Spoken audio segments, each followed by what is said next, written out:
Bom dia, meus amigos. Bom, eu estou aqui hoje e gostaria de estar tratando de um tema que é bastante complexo e que, de uns tempos para cá, ao longo dos anos, é, tem assim, um envolvimento muito grande da população. Eu acredito que muita gente se lembra que recentemente todos os jornais propagaram isso, a expulsão de alguns membros da igreja evangélica, de alguns pastores, né, da igreja evangélica, que foram expulsos aqui, se não me engano, aqui do Haiti. Acho que foi bem aqui um país aqui da América Latina. Bom, eu estou trazendo isso à tona por causa que essa expulsão acabou gerando assim, muita controvérsia, já que as igrejas evangélicas levantaram uma polêmica muito grande em torno disso, dizendo que era um absurdo, que estavam ali fazendo um trabalho um trabalho voluntário de auxílio, de apoio às pessoas que não tinham religião naquele país, ou que pertenciam a outras religiões. Só que o problema todo é que desde que a história do Brasil, ela conta que desde o tempo dos impérios, que a religião sempre foi usada como uma arma. Os poderosos sempre usaram a religião como uma das armas para controlar a população e a riqueza que o país tem. Então a gente não pode esquecer que os livros de histórias nos falam muito sobre os jesuítas, que entraram o país adentro, na época que só existiam os índios, com o objetivo de catequizar os índios e para que eles aceitassem passivamente a ocupação portuguesa do território brasileiro. Só que também naquele período houve muito problema dos jesuítas, inclusive muitos foram mortos pelos índios porque não aceitavam essa ocupação. Só que os poderosos, eles não vão diretamente fazer esse trabalho, eles mandam pessoas, e pessoas morrem, pessoas adoecem, pessoas sofrem toda sorte de problemas, e os poderosos continuam nas suas casas só bancando essa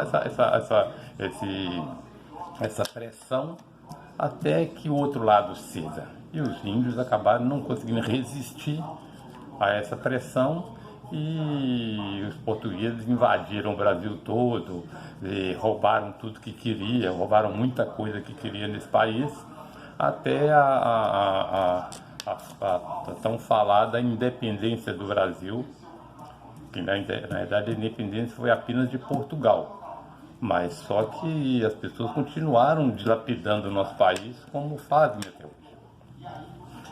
E qual que é o papel da religião? Por que eu gostaria de tratar assim, do papel da religião?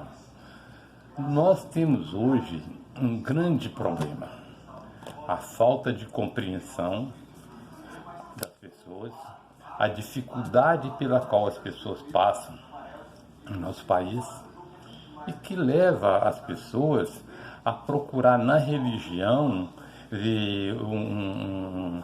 um amparo para todos os problemas que eles vivem hoje, para os seus problemas financeiros, pelos seus problemas de saúde, pelos problemas de educação, pelos problemas de moradia. Então tudo isso, como ele não consegue ter uma explicação para isso, eles estão superlotando as igrejas na esperança de que esses problemas sejam resolvidos, que Deus conceda uma graça que permita o que alivie desses problemas. Só que a gente tem que entender que, segundo a Bíblia, Deus disse: faça a sua parte, que eu te ajudarei. Então, eu, ao entrar para dentro da igreja, existe alguma possibilidade de que os meus problemas sejam resolvidos? Nenhum. Então, se eu não trabalhar para levar o salário para dentro de casa, se eu não ganhar o suficiente para comprar comida, pagar a escola, pagar a luz, a água, essas coisinhas, por mais que Deus seja bondoso e misericordioso, nós não vamos conseguir fazer isso. E isso é que nós temos que entender. Não é a nossa introdução dentro das igrejas, as multidões se penetrando para dentro das igrejas, e que vão dar uma solução para esse problema. Só que a igreja e os proprietários das igrejas, a mensagem que eles passam é de que você, ao fazer parte da igreja A ou B, você terá seus problemas resolvidos, que Deus os abençoará, que multiplicará o pão, multiplicará o dinheiro. Só que isso não é verdade, a gente sabe disso. As pessoas, às vezes, ao entrar para a igreja, isso aconteceu com muita gente, com milhares e milhares de pessoas, ao entrar para dentro da igreja, a vida dele melhorou, muitas vezes porque a vida das famílias melhoraram, muitas vezes porque o marido era um cachaceiro, aprontava de todas as formas, e tudo isso custa dinheiro. Então ele consumia muito dinheiro com essas coisas. E ao parar de fazer, a vida da família melhora. Então, isso é um dos bons atos da igreja. Afastar as pessoas desse tipo de coisa que traga benefício para a sua família. Então, mas não é porque ele foi abençoado com isso ou com aquilo. Ao mudar o seu comportamento, isso lhe permitiu melhorar a vida da sua família. Ao você parar de beber, você está criando condição para você ter uma qualidade de vida melhor, uma saúde melhor. Então tudo na sua vida melhora a partir do momento que você deixa de ser um alcoólatra, que você deixa de ser uma pessoa que esbanja dinheiro com jogo, com mulheres na rua. Então tudo isso é isso que transforma as pessoas. Mas você precisa precisar ser cristão. Todos nós precisamos, independente da situação. Mas você precisa de ser um evangélico, ou pelo menos entrar para dentro de uma igreja evangélica, para que você faça isso? Não. Você pode fazer isso sem nunca ter entrado na igreja. Quer dizer, isso é uma questão de mentalidade, é uma questão de raciocínio, é uma questão de comportamento e de compreensão do que é a vida e como que ela deve ser levada. E também dos compromissos que você assumiu no seu dia a dia. Então, a gente não deve subestimar a capacidade que as pessoas têm, a capacidade e a coragem que as pessoas têm de se apresentarem como amigas, mas na realidade está apenas te utilizando ou te explorando o tempo todo. E as igrejas evangélicas fazem isso o tempo todo. Meus amigos, eu não sou ateu, não. Eu rezo todos os dias. Eu já tenho algum tempo que eu não vou à igreja, mas eu sempre frequentei a igreja católica desde criança. Minha avó era muito religiosa, ela obrigava a gente ir para a igreja o tempo todo. E eu não vou com a mesma frequência que a minha avó fazia a gente ir. Mas eu vou na igreja, eu rezo todos os dias. E procuro mais do que nunca cumprir ou respeitar as leis que Deus determinou para a gente. Segundo Jesus, no Segundo Testamento, ele vem e retira todos os mandamentos que Deus deu. Ele não retira, mas ele dizem claramente para a gente: eu vos dou 2 mandamentos. E esses mandamentos, eles atendem ou cobrem todos os mandamentos que a gente tentava seguir antigamente. os dois mandamentos é claro: amai a Deus sobre todas as coisas e ao próximo como a ti mesmo. Se eu amo o próximo como a mim mesmo, eu não seria capaz de fazer mal para ele. Eu não seria capaz de matar, de roubar, ou de extorquir, ou de extorquir, passar a perna nas pessoas seria extorquir. Então, na verdade, eu não teria coragem de fazer isso com as pessoas. Eu não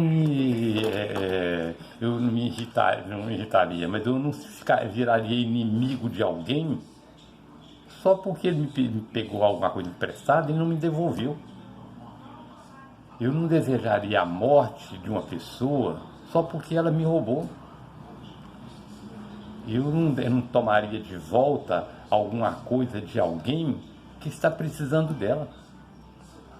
Então, isso é tratar o irmão como a si mesmo. Você com certeza não gostaria que fizesse contigo. Então, não faça isso com as pessoas. Isso sim é ser cristão. E qual que é o problema da igreja evangélica? E a gente percebe, por exemplo, eu tenho 66 anos, sou apenas um motorista, e portanto eu acabo convivendo com muita gente e conheço muitas pessoas que era do meu convívio normal. As pessoas brincavam, passavam, conversavam, nunca deixava de te cumprimentar. E entraram para a igreja evangélica e eu acho que eu não sei qual que é o tipo de discurso que fazem dentro das igrejas, que a pessoa parece que ela se transformou numa pessoa melhor do que eu e, portanto, muitas vezes passa perto da gente e nem fala com a gente. E até mesmo criança, que muitas vezes a gente pedia moeda, a gente dava moeda, que eu era vizinho, fazia coisas para ele. Hoje passa e não fala comigo e eu vejo não fala com as pessoas que moram na mesma rua. Eu vejo, gente, o que leva as pessoas a ter esse tipo de comportamento? O porquê disto? Quer dizer, isto é o conceito que a igreja evangélica tem hoje, não um conceito de cristão, mas um conceito de que ela prega um conceito de que você, ao estar dentro da igreja evangélica, você se diferencia das pessoas que são católicas, das pessoas de outras denominações. É como se você fosse melhor do que os outros. E não é verdade. Nós não somos melhores só porque nós estamos dentro da igreja evangélica. Nós somos melhores porque nós só seremos melhores se tivermos um comportamento cristão. Se nós seguirmos verdadeiramente a palavra de Cristo. E nós sabemos que isso tudo é muito difícil. É difícil não pecar. É difícil não ter um pensamento ruim. É difícil, meu amigo, você fazer tudo certinho. Nós sabemos disso.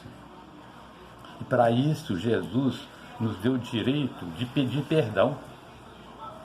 A gente erra. Muitas vezes, eu faço coisa errada. Às vezes a gente pensa mal. Mas a gente tem que se arrepender. Pense. E ao pensar aquilo e pedir perdão por aquilo, você acaba se corrigindo e não faz aquilo de novo. Ou então, se você pede perdão e faz de novo, é sinal que você não se arrependeu, então não está adiantando nada você está participando ou está dentro de uma denominação que não está te ajudando em nada ser um cristão. Ser evangélico, meus amigos, não tem nada a ver com ser cristão. Para ser cristão, você não precisa, você pode ser cristão dentro da sua própria casa. Agora, evangélico, você tem que entrar para dentro da igreja, apesar que a palavra evangélico é de evangelização. E Cristo mandou as pessoas evangelizarem pelo mundo afora. Só que o que acontece hoje é que as igrejas evangélicas, as pessoas não saem pelo mundo afora evangelizando. Elas entram para dentro de uma igreja para serem evangelizadas. E ficam falando entre si. De que adianta isso? Será que isso adianta de alguma coisa? Eu não tenho certeza se adianta. Agora eu sei de uma coisa. Por maior que seja o crescimento das igrejas ou da religião em nosso país e no mundo, o Brasil e o mundo piora cada vez mais. E por causa de quê? Ó, a contradição, se eu estou cada vez aumentando o número de cristãos, ou em tese seria de cristãos, por que o mundo piora cada vez mais? Porque, na realidade, a maioria das igrejas, elas pregam o seu convite para entrar para dentro das igrejas, tem como objetivo de melhorar a qualidade de vida pessoal. Não é para melhorar a pessoa, mas para melhorar a vida pessoal de cada pessoa. Só que isso não tem nada a ver com o que Cristo pregou. Cristo disse que você seja humilde. E que tipo de humildade existe dentro das igrejas evangélicas? As pessoas que participam, sabem que não tem nenhum tipo de humildade dentro das igrejas evangélicas. Eu conheço igrejas para esse país afora, principalmente nos grandes centros, são verdadeiros palácios, que custam milhões e milhões de reais, até de dólares, para construir uma estrutura daquela. Só que aquela estrutura, eu estou gastando um dinheiro que é de todo mundo para construir uma estrutura, mas aquela estrutura tem um dono só, que é o dono da igreja. Todos sabem que cada uma dessas igrejas, cada uma dessas correntes religiosas, ela tem um dono.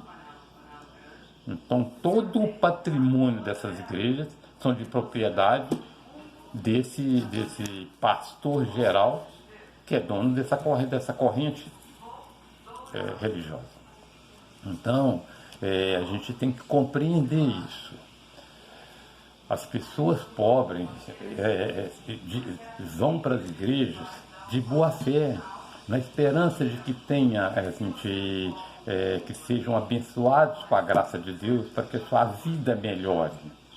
Porque a nossa vida ela é muito ruim. Só que a nossa vida não vai se transformar só com a nossa presença dentro da igreja. Porque a igreja, pelo contrário, em vez de ajudar financeiramente as pessoas, ela retira das pessoas, até mesmo daquelas que não têm, para sustentar essa estrutura e para enriquecer cada vez mais o dono dessas estruturas. Então, o que a gente pode esperar de uma estrutura como essa? Não dá para esperar grande coisa, não dá para ter ilusão nela. Eu conheço pessoas, e tem pessoas que são conhecidas nacionalmente, como uma milionária que existe aqui em São Paulo, e que doou todo o seu patrimônio para a igreja, porque ela era considerada uma garota de programa e conseguiu enriquecer dessa forma, e resolveu, de tanto ouvir a rejeição das pessoas por causa da forma como ela enriqueceu, ela resolveu abrir mão de tudo e entrar para a igreja na esperança de que encontraria salvação. Mas quem salva é Deus. Quem te leva à salvação é o teu coração. Não é o que você ouve do pastor. Se você tem um sentimento de pedir, se você pede perdão com sinceridade, com certeza você será atendido. Até porque essa pessoa não tinha cometido crime algum.